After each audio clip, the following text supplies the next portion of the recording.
एक बहुत बड़ा डायमेंशनल रिफ्ट धरती को चीर देता है और एलियन जानवर एक जिंदा लहर की तरह ग्रह पर आ जाते हैं। वे सिर्फ शहरों को तबाह नहीं करते, उनके वायरस इंसानी आदमियों को खून के प्यासे बना सकते हैं। सिर्फ 15 सालों में इंसानी योद्धा लगभग खत्म हो गए हैं और सिर्फ कुछ ही महिला सैनिक फ्रंट लाइन पर लड़ रही हैं। और ली इस जंग वाले इलाके की लीडर है और साथ ही एक आम माँ भी है। एक दिन वह और उसके पति जैक अपनी बेटी का 15वां जन्मदिन मना रहे थे, तभी अलार्म बजने लगे। मॉन्स्टर आर्मी पहले ही शहर की दीवारों तक पहुंच चुकी थी। बचे हुए लोगों के पास अपने घर छोड़कर अपने चारों ओर जलती हुई दुनिया से भागने के अलावा कोई चारा नहीं था। ली सैनिकों को इकट्ठा करने के लिए पीछे रह गई, जबकि जैक को अपनी बेटी को लेकर एक इवैक्यूएशन ट्रक में सवार होना पड़ा। किसी को याद भी नहीं है कि वे कितनी बार ऐसे भागे हैं। टेंशन कम करने के लिए साथ चल रहे सैनिकों में से एक ने मॉन्स्टर की कमजोरी के बारे में बात करना शुरू कर दिया। जब तक आप उनके सिर काटते हैं वे नीचे गिर जाते हैं, लेकिन इन्फेक्टेड इंसानों की कहानी अलग है। उन्हें खत्म करने के लिए आपको उनके ब्रेन स्टेम को पूरी तरह खत्म करना होगा। और अब भी किसी को समझ नहीं आ रहा है कि मॉन्स्टर सिर्फ आदमियों को ही इन्फेक्ट क्यों करते हैं। अचानक ट्रक के बाहर गोलियों की आवाज गूंजी। सैनिक जांच करने के लिए बाहर कूदे। कुछ देर बाद पर्दे के पीछे एक मॉन्स्टर का साया दिखाई दिया। सब लोग स्तब्ध रह गए, मुश्किल से सांस लेने की हिम्मत कर रहे थे। जब तक एक जिंदा बचे आदमी के पेट में सीधा एक कील नहीं घुस गई, तब तक सब लोग डरे नहीं। चिल्लाते हुए ट्रक से कूदकर अपनी जान बचाने के लिए भागे। मॉन्स्टर साफ तौर पर सैनिकों के डिफेंस को तोड़कर उनके पास आ गए थे। जैक अपनी बेटी को एक ट्रक के नीचे घसीटता हुआ ले गया, लेकिन गाड़ी लगभग तुरंत पलट गई। वे दोनों बाहर निकले और दूसरी कार के नीचे लुढ़क गए। उनके सामने एक और माँ और उसका छोटा बेटा परछाई में छिपे हुए थे। उन चारों ने डरी हुई चुपचाप एक दूसरे को देखा। किसी की आवाज निकालने की हिम्मत नहीं हुई। फिर लड़के को अचानक एक मॉन्स्टर ने खींच लिया। एमी ने अपने चेहरे से डर हटाने की कोशिश की, लेकिन एक और जीव रेंगता हुआ उनके पास आया और अपना भयानक सिर कार के नीचे घुसा दिया। लेकिन बिल्कुल आखिरी सेकंड में एक सैनिक दौड़ा और उस जानवर को मार गिराया। ये ली थी, उसकी माँ, जो उन्हें बचाने आई थी। लेकिन यह तो सिर्फ राक्षस का अगुआ था। गाड़ियों में घूमना बहुत आम हो गया था, इसलिए बचे हुए लोगों के पास जंगल में बिखरने के अलावा कोई चारा नहीं था। ली ने जैक से कहा कि वह उनकी बेटी को लेकर आगे बढ़े। वह बाकी सैनिकों के साथ राक्षसों को रोकने के लिए पीछे रहेगी। एमी जाना नहीं चाहती थी, ऐसे नहीं, लेकिन लीसा का फैसला एक सेकंड के लिए भी नहीं डगमगाया। एक दर्दनाक आखिरी अलविदा के बाद ली ने अपनी तलवार निकाली और वापस लड़ाई के मैदान में कूद पड़ी। सड़क किनारे एक आदमी ने अपना घायल हाथ पकड़ा हुआ था और थोड़ी ही देर में उसकी आंखों से काला पानी बहने लगा, जो म्यूटेशन का साफ संकेत था। एक सैनिक ने बिना किसी हिचकिचाहट के अपनी राइफल उठा ली, लेकिन जैक बाकी बचे लोगों के साथ अगले कैंप तक नहीं गया। इसके बजाय वह अपनी बेटी को सीधे किनारे की तरफ ले गया। पता चला कि वह बहुत समय से उनके भागने की प्लानिंग कर रहा था। बीच पर एक स्पीड बोट छिपी हुई थी जो जाने के लिए तैयार थी। जैसे ही वे पास के एक आइलैंड के लिए निकलने वाले थे, दूर से मदद के लिए एक तेज चीख गूंजी।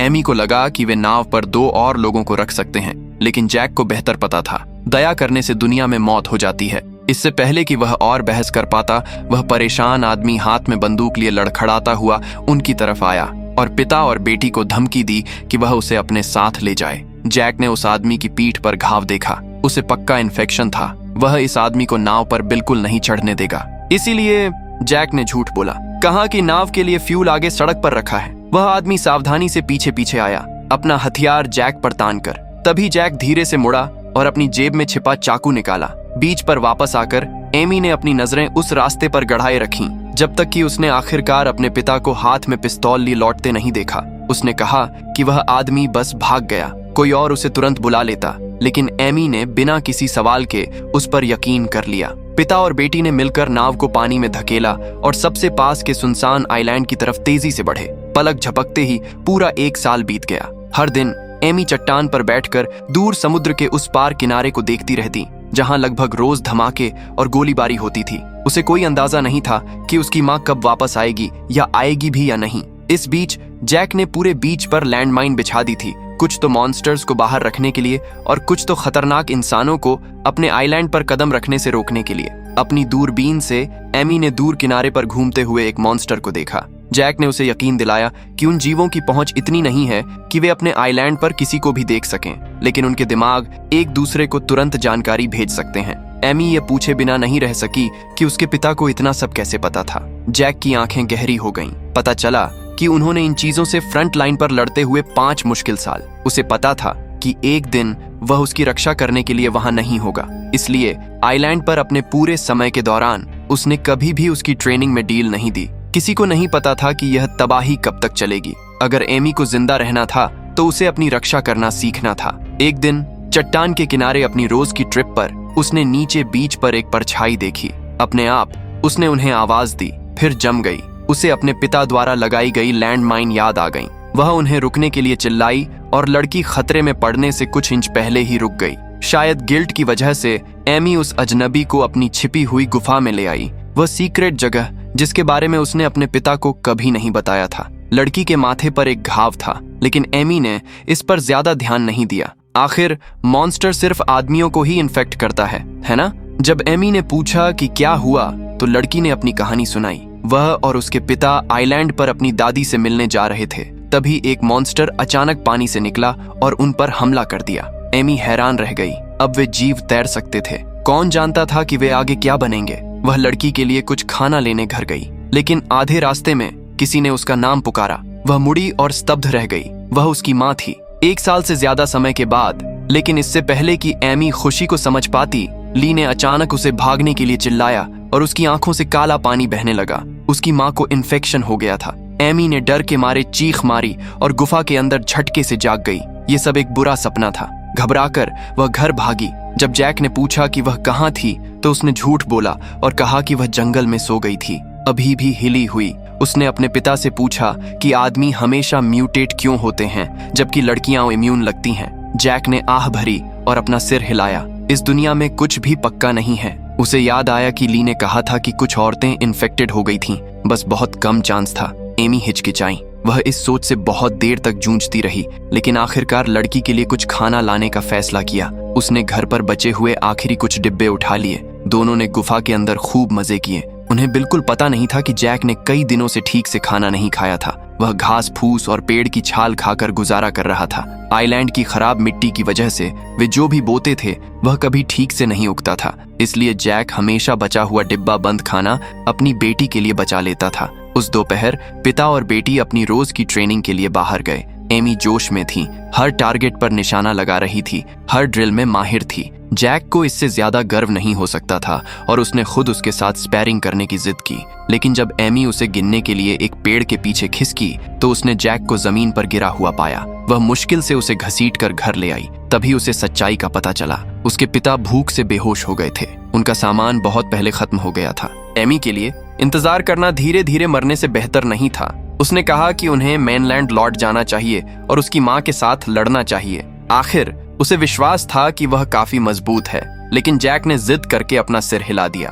उसने और ली ने बहुत पहले एक समझौता कर लिया था। वह 1 साल के अंदर आइलैंड पर आ जाएगी, चाहे कुछ भी हो जाए। उसने एमी से इंतजार करने को कहा। जिसने भी मॉन्स्टर्स का सामना किया हो वही समझ सकता है कि वे असल में कितने डरावने थे। उसने अपनी बात खत्म की, फिर बिस्तर के नीचे हाथ डालकर एक लोहे की तलवार निकाली। यह वही हथियार था जिससे जैक और ली कभी कंधे से कंधा मिलाकर लड़ते थे, और अब इसे अपनी बेटी को देने का समय आ गया था। एक दिन वह अपनी माँ की तरह ही लड़ाई के मैदान में खड़ी होगी और अपनी तलवार से दुश्मनों को काट डालेगी। अगली सुबह एमी गुफा में पहुंची, उत्साहित और गर्व से अपनी नई तलवार ली हुए, लेकिन उसने देखा कि लड़की गायब थी। पीछे सिर्फ टूटी हुई गुड़िया के टुकड़े बचे थे। उसके अंदर डर का एक झोंका आया, फिर उसके पीछे एक हल्की सी आवाज आई। एमी कंफ्यूजन में घूमी और डर के मारे जम गई। लड़की एक मॉन्स्टर में बदल गई थी। ये एमी की पहली असली लड़ाई थी, लेकिन उसके पैर जेली जैसे हो गए थे। उसमें जरा भी ताकत नहीं थी, और जैसे ही वह जीव झपटा, जैक अपने हाथ में एक हैंडगन लेकर वहां पहुंच गया।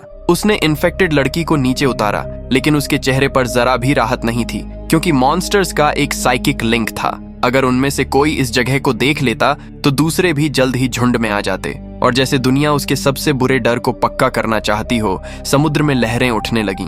फिर उथल पुथल मच गई, जैसे अनगिनत आकृतियां लहरों से उछलकर सीधे आइलैंड की ओर बढ़ रही हों। खुशकिस्मती से जैक ने इसके लिए बहुत पहले से तैयारी कर रखी थी। बीच पर उसने जो लैंडमाइंस लगाई थीं, वे उन्हें चेतावनी भी देंगी और मॉन्स्टर्स को धीमा भी कर देंगी। उन्हें बस पहाड़ की चोटी पार करके आइलैंड के उस पार पहुंचना था, जहां एक नाव इंतजार कर रही थी। लेकिन जैक मुश्किल से खुद को संभाल पा रहा था। हर कुछ कदम पर उसे रुककर सांस लेनी पड़ती थी। कुछ ही देर में दूर से एक जोरदार धमाका गूंजा। माइंस फट गई थीं। जीव पहले ही जमीन पर पहुंच चुके थे।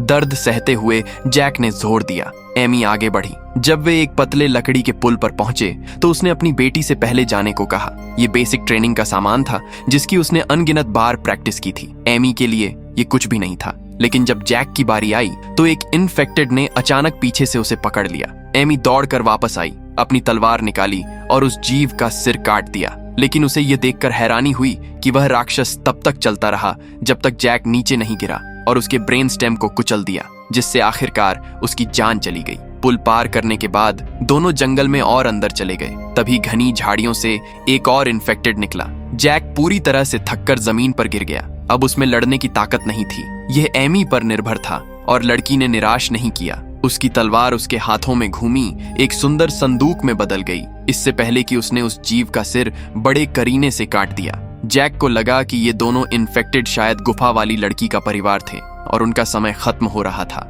पिता और बेटी ने अपनी रफ्तार बढ़ाई, सीधे किनारे की ओर बढ़े।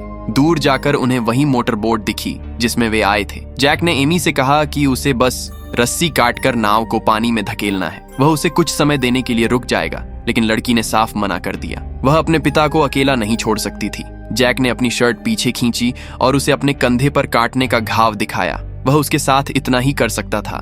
राक्षस की दहाड़ें पास आती जा रही थीं। आंखों में आंसू लिए एमी नाव की ओर दौड़ी। उसने एक साफ झटके में रस्सी काट दी, लेकिन नाव पूरी तरह से स्थिर रही। नीचे की रेलिंग में जंग लग गई थी। एमी ने उसे धकेलने में अपनी पूरी ताकत लगा दी, लेकिन वह 1 इंच भी नहीं हिली। इस बीच जैक मुश्किल से खड़ा हो पा रहा था। उसके पास कुछ भी नहीं बचा था। पूरी तरह से निराशाजनक स्थिति का सामना करते हुए एमी ने हिम्मत नहीं हारी। उसने एक सच्चे योद्धा की तरह अपनी तलवार निकाली, लड़ते हुए मरने के लिए तैयार। लेकिन तभी उसके पीछे एक इंजन की दहाड़ सुनाई दी। उसकी माँ ली आ गई थी और जैसे ही मॉन्स्टर्स का झुंड लहर की तरह उनकी तरफ आया, 3 लोगों के परिवार ने एक आखिरी लड़ाई के लिए खुद को तैयार किया और यहीं पर कहानी खत्म हो जाती है। अगर आपको यह वीडियो अच्छा लगा है तो इसे लाइक करें और चैनल को सब्सक्राइब करना ना भूलें।